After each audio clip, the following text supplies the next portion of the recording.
MSP की कानूनी guarantee के लिए प्रधानमंत्री के नाम किसानों ने सौंपा ज्ञापन। संयुक्त किसान मोर्चा एवं संयुक्त ट्रेड यूनियन के देशव्यापी ग्रामीण भारत बंद के आह्वान पर भारतीय किसान यूनियन एवं अंशकालिक स्कूल कर्मचारी संघ के कार्यकर्ताओं ने पंडित सुंदरलाल शर्मा चौक राजीव में प्रदर्शन कर तहसीलदार राजीव रूपेश मरकाम को प्रधानमंत्री नरेंद्र मोदी के नाम ज्ञापन सौंपा है। ज्ञापन में किसानों ने कहा कि बीते 2 साल पूर्व कृषि सुधार के नाम पर लाए गए कृषि, किसान और आम उपभोक्ता विरोधी कारपोरेट हितैषी कानून के खिलाफ देश के किसान दिल्ली सीमाओं पर 13 महीने तक आंदोलन करते रहे तथा केंद्र सरकार की लिखित आश्वासन के बाद आंदोलन से वापस हुए थे, जिसमें 750 से ज्यादा किसानों ने अपनी प्राणों की आहुति दी। लेकिन 2 साल बीत जाने के बाद भी किसानों की मांगों के ऊपर केंद्र सरकार ने कोई ठोस पहल नहीं किया। कारपोरेट कंपनियों के हित में श्रम कानूनों में बड़ी बदलाव कर 4 श्रम संहिता बनाया, जो घोर मजदूर विरोधी है। इसे मजदूर सुरक्षित व स्थायी रोजगार से वंचित रहे हैं। इसे रद्द करने की मांग देश के मजदूर संगठनों द्वारा किया जा रहा है। वर्तमान में अंशकालिक एवं अनियमित कर्मचारियों को स्थायी किया जाना अति आवश्यक है, क्योंकि सभी विभागीय कार्यालयों में नियमित कर्मचारियों का अभाव बना हुआ है। किसानों को कर्ज मुक्त बनाने के लिए डॉक्टर MS स्वामीनाथन की अध्यक्षता में गठित कमेटी की सिफारिशों के अनुसार न्यूनतम समर्थन घोषित करने व खरीद की कानूनी गारंटी देने से स्वामीनाथन को भारत रत्न देने का सम्मान और बढ़ जाता। विधानसभा चुनाव 2023 में भाजपा मोदी गारंटी के नाम पर चुनाव लड़ा और बड़ी राज्यों में जीत कराए। इसका तात्पर्य यह है कि राज्यों के शासन को भी मोदी गारंटी के आधार पर ही संचालित किया जा रहा है, जबकि प्रधानमंत्री पूरे देश का प्रतिनिधित्व करते हैं, इसलिए इसे राज्यों तक सीमित न रखकर देश की जनता को गारंटी देनी चाहिए।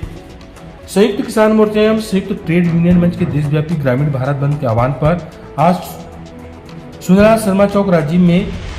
बड़ी संख्या में किसानों ने और किसान मोर्चा तथा संयुक्त ट्रेड यूनियन के सदस्यों ने विरोध प्रदर्शन किया। उनकी कई मांगे, जिसमें स्वामीनाथन आयोग की सिफारिशों के आधार पर सभी फसलों के लिए न्यूनतम समर्थन मूल्य की कानूनी गारंटी, मजदूरों को कारपोरेट कंपनियों की गुलाम बनाने वाली 4 श्रम संहिता वापस लेने, कोयला उत्खनन के लिए हसदेव अरण्य का विनाश बंद किया जाए, जंगल जल जमीन से आदिवासियों की बेदखली पर भी रोक लगे, माओवाद के नाम पर निर्दोष आदिवासियों की प्रताड़ना बंद हो, छत्तीसगढ़ में गेल इंडिया पाइप लाइन से प्रभावित किसानों को उचित मुआवजा दी जाए, अंशकालिक एवं अनियमित कर्मचारियों को स्थायी किया जाए, ईवीएम मशीन से चुनाव पर वीवीपैट पर्ची की गिनती अनिवार्य होनी चाहिए। आंदोलनकारी किसानों के ऊपर जिस तरह से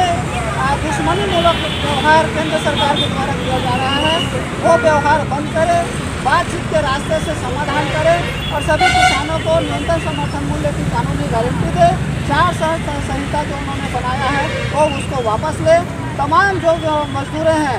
अंशकालिक हैं, अनियमित हैं, उनको सुरक्षित और स्थायी रोजगार दे। पहले जो वापस हुआ था, जो 13 महीने तक किसान आंदोलन चला, उसमें प्रमुख मांगे थी सभी फसलों के लिए एमएसपी की कानूनी गारंटी लागू करना। और आज जब संयुक्त किसान मोर्चा और संयुक्त ट्रेड यूनियन मंच ने पूरे देशव्यापी ग्रामीण भारत बंद के इस प्रदर्शन में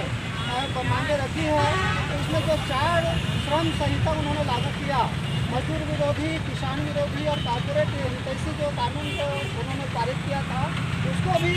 रद्द करने की मांग है। 750 से ज़्यादा किसान जो शहीद हुए दिल्ली सीमाओं पर आंदोलन के दौरान, तो उन किसानों को पर्याप्त मुआवजा और शहीदी की सम्मान की जो बातें हैं, सभी किसानों की जो फसल है वो पूरे साल भर न्यूनतम समर्थन मूल्य में खरीदी हो सके, इसकी भी एक कानूनी गारंटी होनी चाहिए। ये सब बातों को लेकर के ही 13 महीने तक चली जो किसान आंदोलन है, वो केंद्र सरकार के लिखित आश्वासन के बाद वापस हुआ था। लेकिन केंद्र सरकार ने किसान आंदोलन वापस होने के बाद अपनी जो वादा जो किया था, लिखित आश्वासन जो दिया था, उस दिशा में वो काम नहीं किया है, जिसको लेकर के देश के किसान फिर से अपनी मांगों को लेकर सड़कों पर उतरे हैं। तो सड़क पर उतरने वाले जो किसान जो जंतर मंतर दिल्ली में पहुंचकर अपनी बातों को रखना चाह रहे थे, उन किसानों को रोका गया है। केवल रोका नहीं गया है, बल्कि उनके रास्ते में क्रांतियों का दीवार खड़ा किया गया है,